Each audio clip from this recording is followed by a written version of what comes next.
नमस्कार।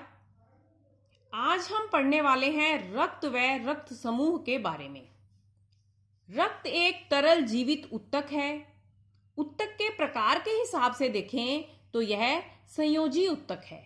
यह गाढ़ा, चिपचिपा व लाल रंग का होता है और हमारे शरीर में यह रक्त वाहिनियों में प्रवाहित होता है। रक्त के दो मुख्य भाग होते हैं, प्लाज्मा और रक्त कणिकाएं। प्लाज्मा हल्का पीला, साफ, चिपचिपा, पारदर्शी तरल होता है। रुधिर का यह 50 से 60% भाग होता है। प्लाज्मा में 90% जल और 10% अकार्बनिक और कार्बनिक पदार्थ होते हैं। अकार्बनिक क्षारीय लवणों के कारण रुधिर प्लाज्मा की प्रकृति क्षारीय होती है। रुधिर में प्रोटीन, ग्लूकोज, वसाम्ल, हार्मोन आदि कार्बनिक पदार्थ पाए जाते हैं। प्लाज्मा रुधिर को तरल रूप में बनाए रखने का कार्य करता है। इसी कारण रुधिर तरल संयोजी ऊतक कहलाता है। रुधिर का लगभग 40% भाग रक्त कणिकाओं से बना होता है।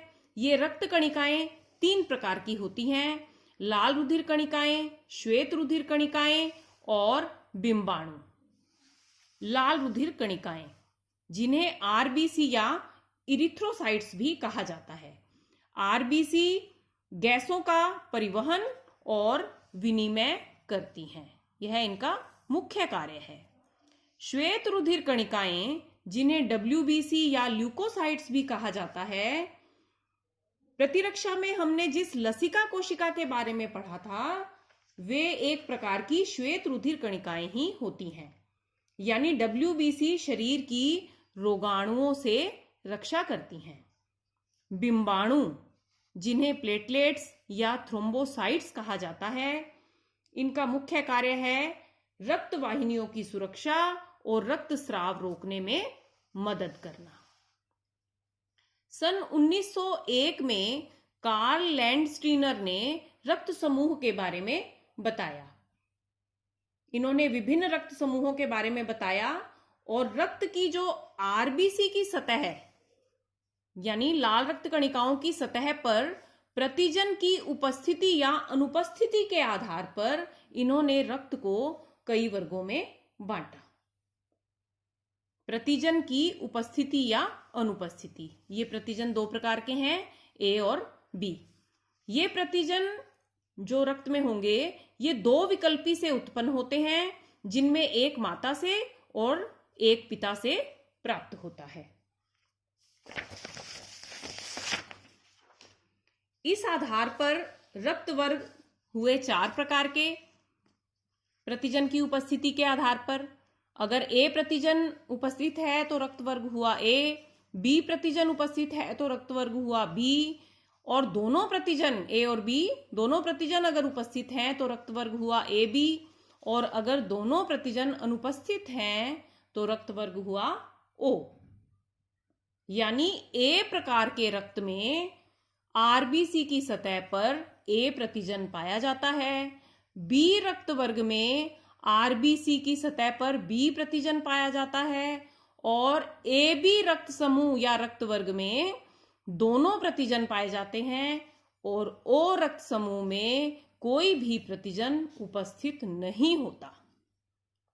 और इस वर्गीकरण को कहते हैं एबीओ समूहीकरण। एबीओ समूहीकरण। अब हम विभिन्न रक्त वर्गों में जो प्रतिजन का जीन प्ररूप है उसके बारे में जानेंगे। ए रक्त वर्ग, अगर किसी व्यक्ति का रक्त वर्ग जो है वो ए है तो उसका जीन प्ररूप क्या होगा? पहला ऑप्शन है इसमें कि उसका जीन प्ररूप हो सकता है IA। हमने अभी ये जाना था कि ये प्रतिजन 2 विकल्पी से उत्पन्न होते हैं, यानी इस जीन प्ररूप में एक IA माता से और एक IA पिता से प्राप्त हुआ है। ए रक्त वर्ग में प्रतिजन का एक और प्ररूप हो सकता है, जीन प्ररूप हो सकता है IAIO। इसे IA भी लिखा जाता है। यानी इस जीन प्ररूप में माता पिता में से एक ने IA विकल्पी दिया और दूसरे ने IO विकल्पी दिया। IO विकल्पी अप्रभावी है, इसलिए इसे स्मॉल i भी लिख दिया जाता है, और IO विकल्पी जो है वो अप्रभावी है, इसलिए यह जीन प्ररूप रक्त वर्ग A को ही दर्शाएगा, क्योंकि इसमें यह अप्रभावी है। IO का अर्थ यह है कि इसमें RBC पर कोई भी प्रतिजन उपस्थित नहीं है।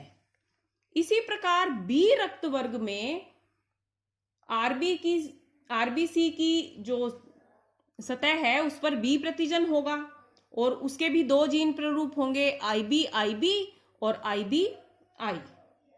जब माता पिता दोनों से IB ही प्राप्त होगा तब जीन प्ररूप होगा IB, और माता पिता में से एक अगर विकल्पी IB दे रहा है और दूसरा IO या स्मॉल i दे रहा है तब जीन प्ररूप होगा IBI और रक्त वर्ग उसका B ही होगा, क्योंकि स्मॉल i या IO जो है वह अप्रभावी है। रक्त वर्ग AB इसका जीन प्ररूप IAIB होगा और रक्त वर्ग O का जीन प्ररूप स्मॉल i होगा, यानी रक्त वर्ग O में RBC पर कोई भी प्रतिजन नहीं होगा। आज के लिए इतना ही। धन्यवाद।